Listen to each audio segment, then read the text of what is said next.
All right, let's talk a little bit about price ceilings and go forward. So what are some of the common price ceilings that are out there that are discussed and used? So one of the major ones is something called rent control. So in a lot of major cities, and a good example of this is San Francisco right now. San Francisco's real estate market is out of control. Prices are enormously high in San Francisco for real estate, to buy apartments, to buy condos, and to rent in those jurisdictions. To get an apartment, the rent is just astronomical. It's really expensive. Now, what citizens do in those circumstances and what governments often respond with is to try to control those high rent prices by putting a price ceiling into place. California, New York, New Jersey, Maryland, Oregon, all are jurisdictions or states that allow rent control and have some form of rent control in place in those particular states. But, second bullet point here, 37 US states completely prohibit rent control. They've said we're not going to allow that to take place. And that's a good indication that this is a very controversial issue. Okay, you've got people with different points of view about whether this is good or bad. And the latest evaluation of that is Proposition 21 in California. On the ballots a week ago during the election, and it was an attempt to expand rent control in California. It failed. 60% of the voters voted against it.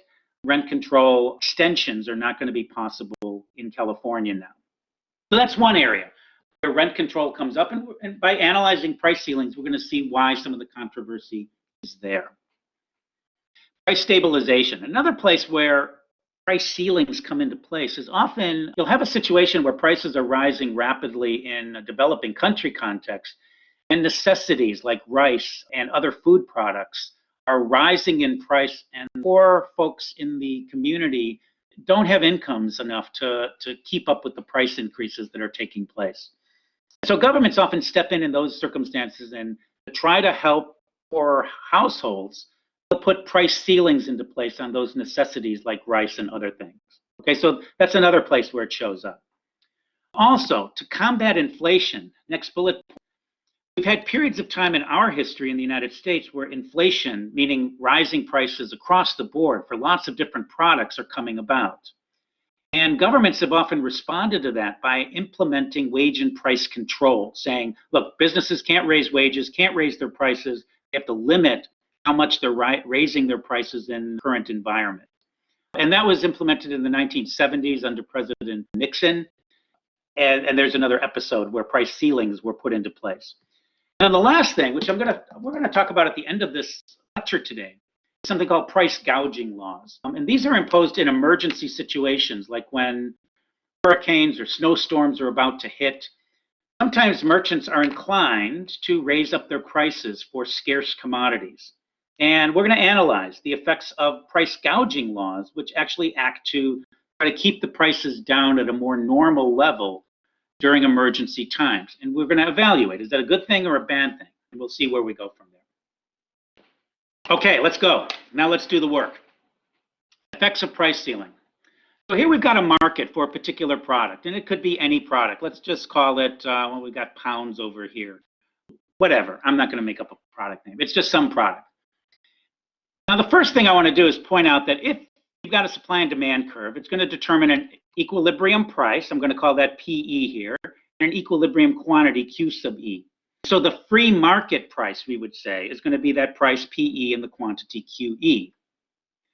Now, a price ceiling is a minimum price that can be charged on a particular product. And if you set the price ceiling up here and said you cannot have a price any higher than, say, this one, P2, well, what's going to happen? The market's going to say, oh, well, the market price is actually PE, which is less than P2, but the price ceiling too high, and the market's just going to hum along at its current free market PE and QE, and everything stays the same. So that's what we would call a non-binding price ceiling. It just doesn't have any impact upon the market. It's not really worthy of studying.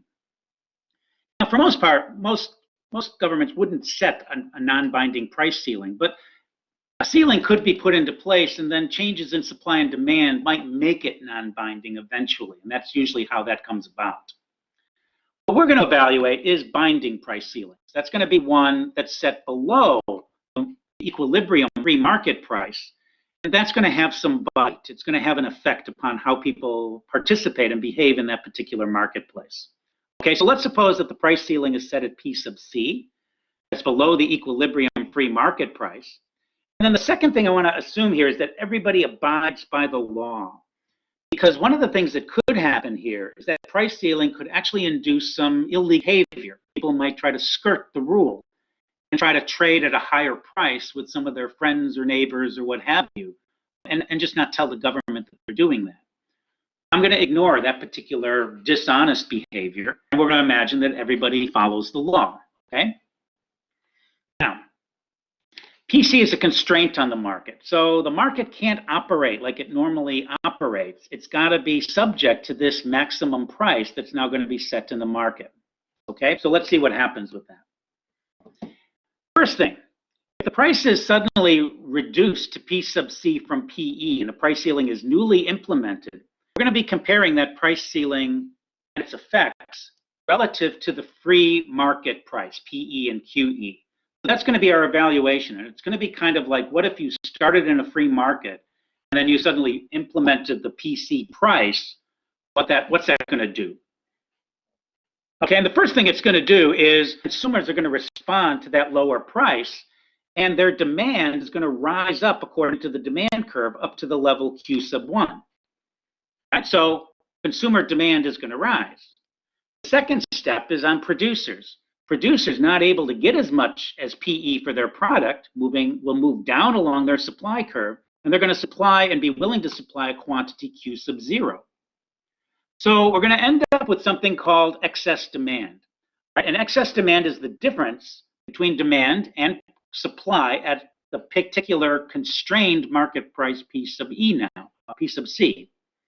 Right, so we've got excess demand equal to the difference between Q1 and Q0, or this particular distance right here along that green line, now red. All right, now excess demand is unsatisfied, okay, because there's not enough supply. So when we talk about demand being out here at Q1, we're not saying that the consumers are actually consuming that, because they can't. There's not enough supply to go around. The supply in the market is stuck here at Q0.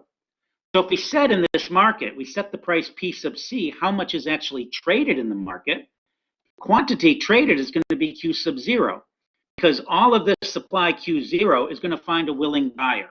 There's going to be consumers on the other end. And then all of these buyers here, making up this excess demand, are going to be unsatisfied or unrealized because there is no product for them to buy at that particular price. Okay, so here's where we're going to get a difference between the demand in the market and the realization of what actually is consumed in the market. Demand and consumption is not going to be the same now. Again, because we're constrained, supply is only rising up to the level Q sub 0. So that's an important distinction. Demand is not always the amount consumed. It is only going to be true when it's at the equilibrium intersection supply and demand. Let's go forward. Now, let's determine how the quantity Q sub 0 will be allocated to the consumer. So here's the problem that's going to arise in this market now. If the quantity supplied is just Q0, but Q1 worth of the product is being demanded, then how are we going to decide who gets what? We've got a limited amount of goods, but we've got many more people who want the good.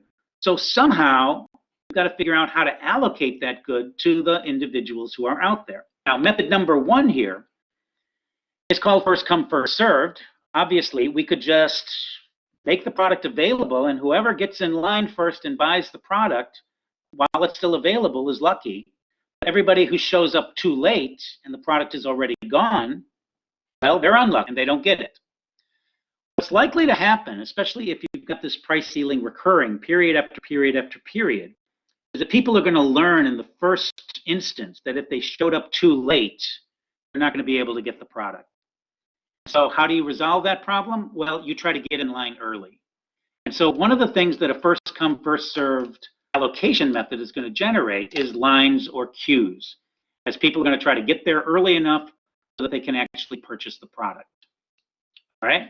So that's one way in which you can allocate product in this particular circumstance. Second method is a little bit more orderly because it takes account of the fact that there's a limited number of product available. So let's suppose, like I've said here, there's 1 million people demanding 3 million pounds of a product. But there's only 1 million pounds to go around. All right, so that means there's 1 pound available for every person. And one way to allocate that would be to give every person a ticket, what we might call a quota ticket or quota license, and say, a bearer of this certificate or this ticket can now take it to the market, present it to the merchant and say, I'm allowed to buy 1 unit of this product, and then present it, purchase the product at the price PC and go home with your 1 unit.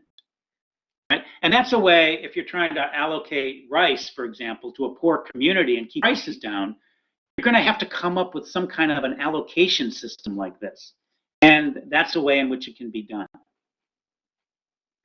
Okay, now, let's talk about the effects on welfare of putting a price ceiling into place. And let's see what our basic perfectly competitive market model can tell us about this. The first thing to highlight again is that we're going to be focusing on comparison with the free market outcome, and that's the price P sub E, the quantity Q sub E. So that's going to be our starting position, our baseline case. And just to remind you, market equilibrium welfare is going to be consumer surplus, which is going to be the area between the demand curve and the price in the market P sub E, which is going to be this area here, ABC, check. Producer surplus is going to be the area between the price in the market and the supply curve. That's going to be area DEF, check. And the market welfare is going to be this entire triangular area here, ABCDEF, check. Okay, so that's the level of well-being that's accruing to different participants in this particular marketplace. Okay, now let's put the price ceiling into place. Now, the first thing we're going to do is consider the maximum welfare effects that can arise. And that means we're going to imagine that the consumers who get the highest surplus are the ones who are able to buy a limited quantity Q sub 1. So price ceiling is put into place, quantity is falling to Q sub 1. Who gets to buy the good? Notice that the demand curve is telling us that there's different willingnesses to pay at different total quantities in the marketplace. If you look at a person up here, for example, now I'm imagining that there's different people with different willingnesses to pay.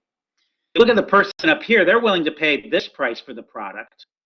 But a person down here, for example, on the demand curve, is only willing to pay this much extra for the product.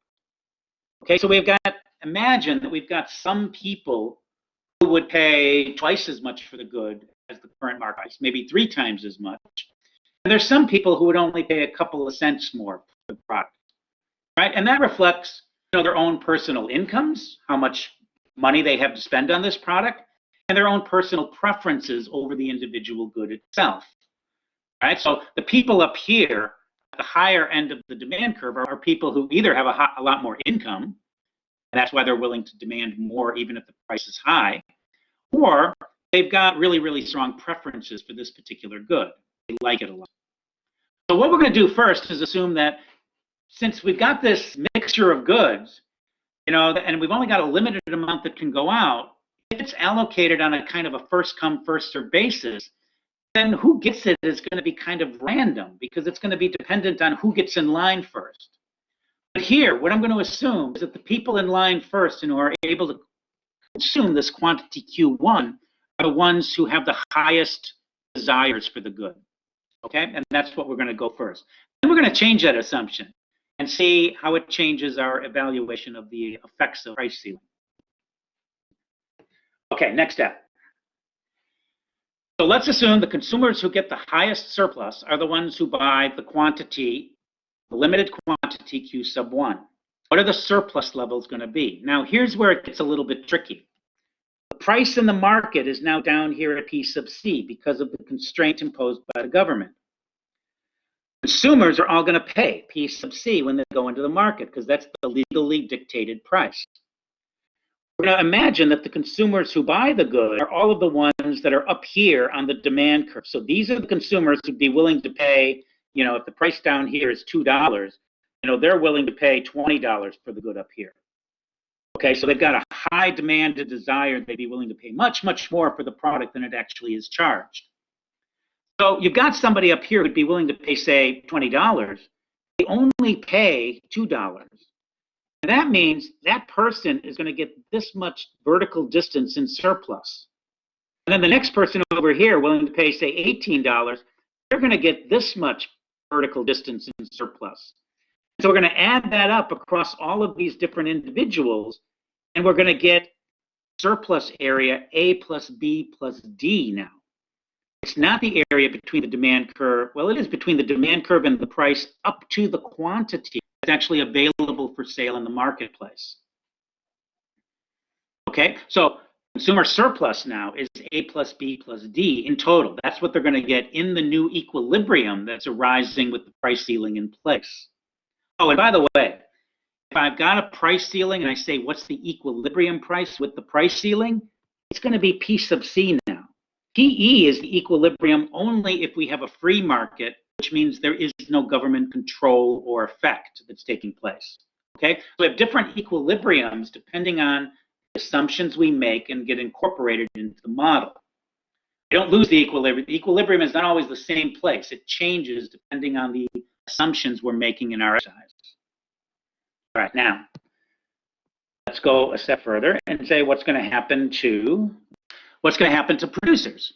Well, producers before the price constraint were getting this much surplus, D, E, and F. Now that they can only sell their product for P sub C and they've reduced their quantity to Q1, they're only getting F. So producers are getting in total area F. Okay, and that's what we're measuring here. We're looking at surplus levels. You have to remember that. This is the level they're getting when they reach this new equilibrium. Okay, so what is market welfare now? Well, market welfare is going to be the sum of consumer surplus, which is this area, plus producer surplus, which is this area F. It's going to be A, B, D, F. That's the total amount of consumer surplus. Market welfare, it's the sum of consumer and producer surplus. All right, what are the changes? Surplus changes can be found as the difference in surplus from the free market to the price ceiling equilibrium. Right? And that means before we had area here. Afterwards, we have area like this. So what are the changes? The change in consumer surplus. Notice the consumer surplus went to A, B, D, but it was A, B, C. So we added D and we subtracted C from the mix. And that's what we've got measured here. D minus C is going to be the change in consumer surplus as a result of the price ceiling. And here it's worth noting that the people that stay in the market, they're getting this extra benefit of area D because they're paying a lower price for the good now. Those are the people that are really benefiting from this particular price ceiling. But you've got a bunch of other people here who have been choked out of the market. They're not there anymore because the quantity has been reduced because the price ceiling has been imposed. All right, so the beneficiaries get D, the losers lose C, and the net effect is D minus C. Producers, on the other hand, they were getting DEF originally. Now they're getting area F, so the change is a minus D and a minus E. They lose both of these areas in total surplus or profits that are accruing to them because they're not producing out here at QE anymore. They've cut their supply. They're just not getting as high a price for the product anymore. And then the market welfare effect is we just add these, D minus C minus D minus E. The D's are going to cancel out, and we're going to be left with a minus C and a minus E. Now, let me just highlight where that shows up. So CE, a loss of CE, here it is. This is the area that gets lost on the market in total as a result of the price ceiling. Now notice something important here. We've sort of got exactly the effect that would happen if the government put a tax into place and raised up the price to consumers to P1 and lowered the price to producers down to P sub C. Remember, the welfare effect of a tax is to lose area CE on the diagram, and you're getting exactly that same loss with a price ceiling. So the price ceiling is acting kind of like a tax, but there's one exception or one difference, and that is this area here, B and D, is now going not to the government in the form of tax revenue, but instead it's going to the consumers who are lucky enough to purchase the product at the cheaper price P sub C.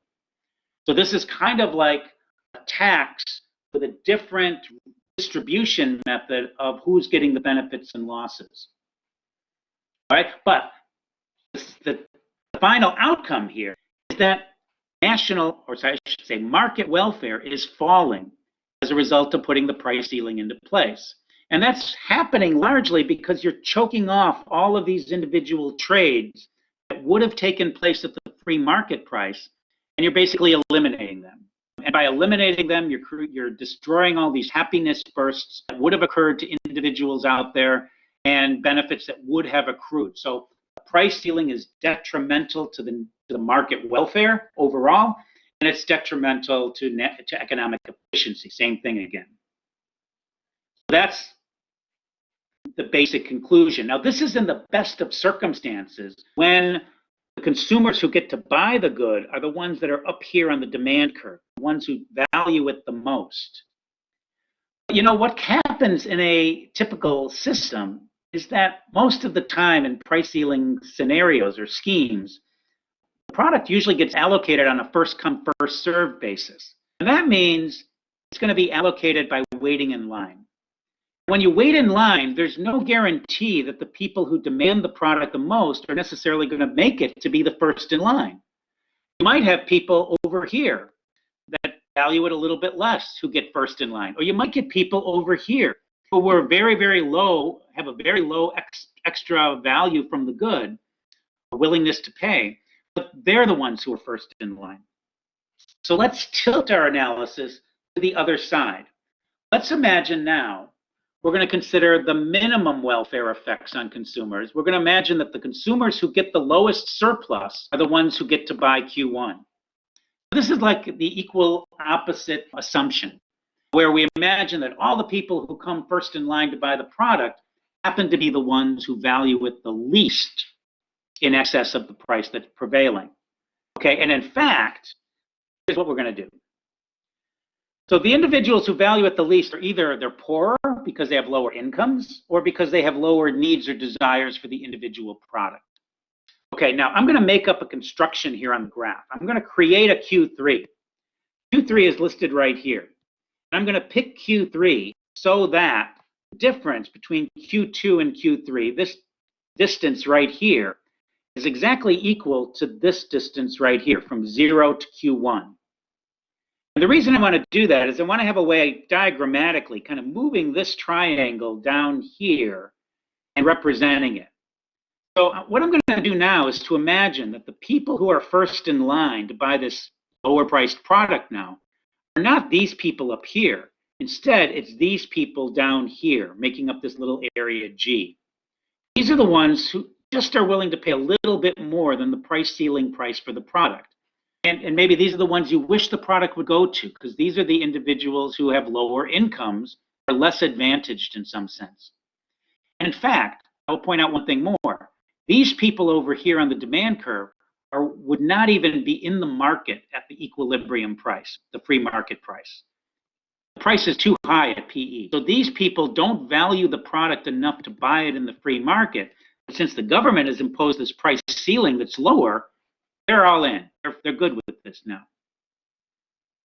Now, as long as the demand curve is linear, which I will assume for simplicity, then area G is exactly equal to area A. And I've constructed it that way, just so that I can keep track of it over there and use it in our evaluation that comes next. Okay, so let's do the next step. Now, let's suppose that the consumers who get the lowest extra surplus, the ones down here on the demand curve, are the ones who actually get to buy the good Q1. Now, what's surplus going to be in the new equilibrium? Well, consumer surplus is going to be equal to area G. This is how much extra surplus consumers are getting because the ones buying it are the ones who value it the least. But area G is exactly the same as area A, as I said, by construction. So let's keep track of that. Producer surplus, well, they continue to cut their production down to Q1, and they're only getting area F for producer surplus now.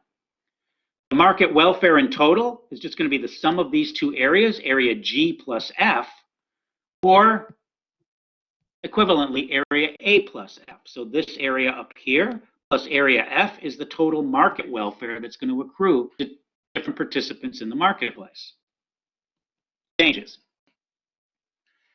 What are the changes that occur now as you move from the free market to the price ceiling, assuming again that the people that least desire the goods are the ones lucky enough to purchase it?